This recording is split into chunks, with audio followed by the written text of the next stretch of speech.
আসসালামু আলাইকুম, কেমন আছেন সবাই? আশা করি নিশ্চয়ই ভালো আছেন। আমিও খুব ভালো আছি আলহামদুলিল্লাহ।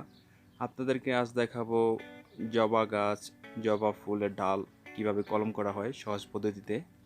তো দেখতেই পাচ্ছেন এখানে জবা গাছে অনেক ফুল এবং কলি ধরে আসছে। তো আমি এখান থেকে কিছু কচি ডাল কেটে নেব। তো দেখুন এখানে একটি কলি ফুটে আসছে প্রায়। তো এখান থেকে আমি একটি ডাল কেটে নিব দেখুন। সো বেশি একটা বড় করব না, আমি আপাতত এখানে কেটে নিচ্ছি, পরবর্তীতে এটাকে একটু ছোট করে নেব। এটা ধারালো আপনার সিজার হতে হবে বা নাইফ হলেও চলবে। আমি এখান থেকে মূলত 3টি ডাল নিব। সো এখান থেকে এই ডালটা নিয়ে যাক, এখানে একটা কলি আছে 2টি, এবং এই ডালটি নেওয়া যায়, এটাতে অনেক কলি আছে। সো এখান থেকে 3টি ডাল আমি নিব। আমিও কোনো প্রফেশনাল নই যে কলম করার, তো আমাদের একটু শখ জাগলো তাই আমি একটু কলম করে দেখি, জাস্ট এক্সপেরিমেন্ট।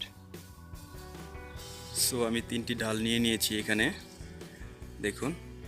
তো সাথে থাকুন, দেখা যাক কিভাবে কি করি। এই তো আপনাদের জবা গাছটা একটু দেখাই,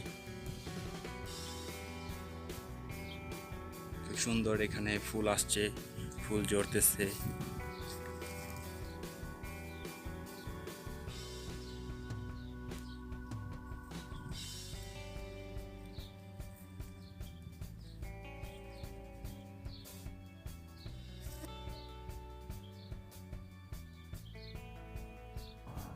তো বন্ধু ফিরে আসলাম আবারও। আপনারা দেখতে পাচ্ছেন একটি পাত্র, এটা আমি টপ হিসাবে ব্যবহার করব।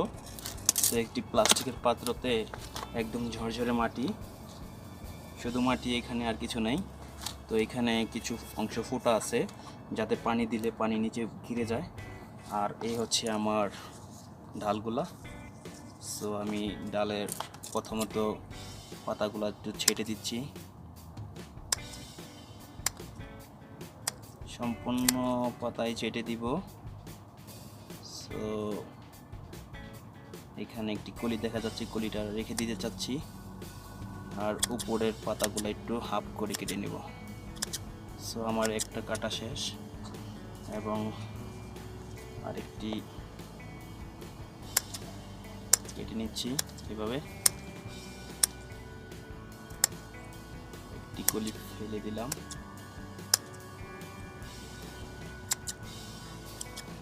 আমি আবার ফিরে আসবো আপনাদের মাঝে 25 দিন হইতে 1 মাস। একটি পাত্রে আমি 3টি গাছের ডাল করে নিব। পাশে দেখা যাচ্ছে একটু দূরে, ওখানে আমি করেছি এর আগে। এখন একটু বোঝা যাচ্ছে যে হচ্ছে। সো এখন দড়ি পোড়া হয়নি, বেশি দিন হয়নি ওইটা। এই তো একদম সহজ পদ্ধতি কলম করা জবা গাছ। তো বন্ধুরা আমি 3টি ডাল একদম পরিষ্কার করে নিলাম। সো পাত্রে আমি এটাকে পানি দেইনি, ঝরঝরা মাটি, মাটি একদম ঠান্ডা। তো গাছগুলা লাগানোর পরে আমি পানি ঢেলে দিচ্ছি। আর বিশেষ করে এইগুলা যাতে, এই গুঁড়াটা যাতে থেতলিয়ে না যায়, সমতলভাবে করবেন, জাস্ট এক্সপেরিমেন্ট করার জন্য। আমি একটাতেই 3টি গাছ লাগালাম। সো পরবর্তীতে আমি এটা আলাদা করে দেব যখন এটাতে শিকড় গজাবে। একটু ঘন লাগছে,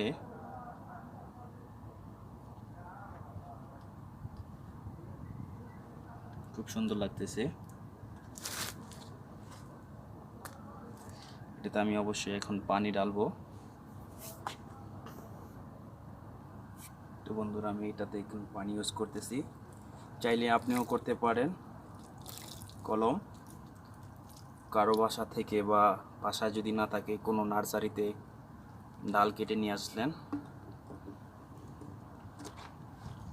আর একটু পানি লাগবে।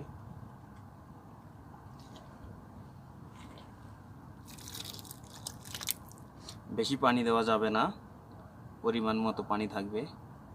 সো এটাতে পানি আস্তে আস্তে নিচে চলে যাবে। এই তো বন্ধুরা, প্রথমবারের মতো জবা গাছ কলম করা। তো যাই হোক, দেখা যায় কি হবে। সাথে থাকুন। আসসালামু আলাইকুম, আল্লাহ হাফেজ।